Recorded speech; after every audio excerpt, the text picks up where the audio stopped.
വഴുതന നിപ്പുണ്ട് ഇവിടെ നിറച്ച്. ഇതിനകത്തൊക്കെ നിറച്ച് ഇവിടെ എല്ലാം ഒരു പുഴുവും വെള്ള പുഴുവിൻ്റെ മുട്ടയൊക്കെ ആയിരുന്നു. കുറേ ഇലകളൊക്കെ ഞാൻ പറിച്ച് വെട്ടിക്കളഞ്ഞു. നിറച്ച് പൂവിട്ടിട്ടുണ്ട്. അപ്പം ഇത് കണ്ട ഒരു ചെറിയൊരു വഴുതനങ്ങ കിടപ്പുണ്ട് ഇവിടെ. പിന്നെ ഇത് പോകാൻ വേണ്ടി ഞാൻ ചെയ്തത് എന്താണെന്നറിയാം, ഇതിനകത്ത് നിറച്ച് ഇവിടെ വെള്ള ഒരു സൈസ് പ്രാണികളിരിക്കുമായിരുന്നു. ഏതോ ഇതിൻ്റെ മുട്ട വിരിയുന്നതാണെന്ന് തോന്നുന്നു, എന്താണെന്നറിയത്തില്ല. അതിന് ഞാൻ ചെയ്തതാണ് ഇത് കണ്ട.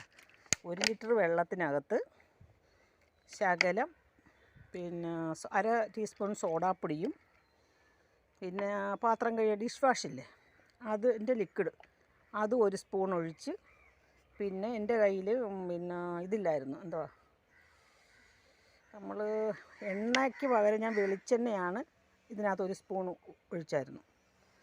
പക്ഷേ അത് ഞാൻ ദ്വാരം ഇട്ട് കുപ്പിയുടെ അടപ്പിൽ ദ്വാരം ഇട്ടിട്ട് ഇങ്ങനെ തളിച്ചു കൊടുത്ത് 1-2 പ്രാവശ്യം തളിച്ചപ്പോഴേ അതെല്ലാം പുഴുവെല്ലാം ഓടിപ്പോയി.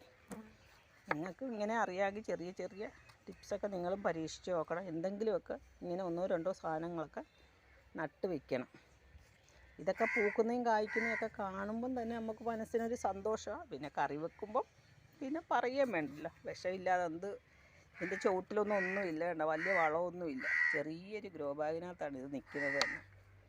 ഇഷ്ടംപോലെ പപ്പരത്തൈയൊക്കെ കിളുത്ത് വരുന്നുണ്ട്. ഇവിടെ വെള്ളം കയറുന്നതുകൊണ്ട് ഇതൊക്കെ വെച്ചാലും വലുതാകുമ്പോൾ അങ്ങ് കായ്ച്ച് വരുമ്പോഴത്തേക്ക് വെള്ളം കയറും, അന്നേരം ഇത് മൊത്തം പോവുകയും ചെയ്യും. അതാണ് ഒരു സങ്കടം.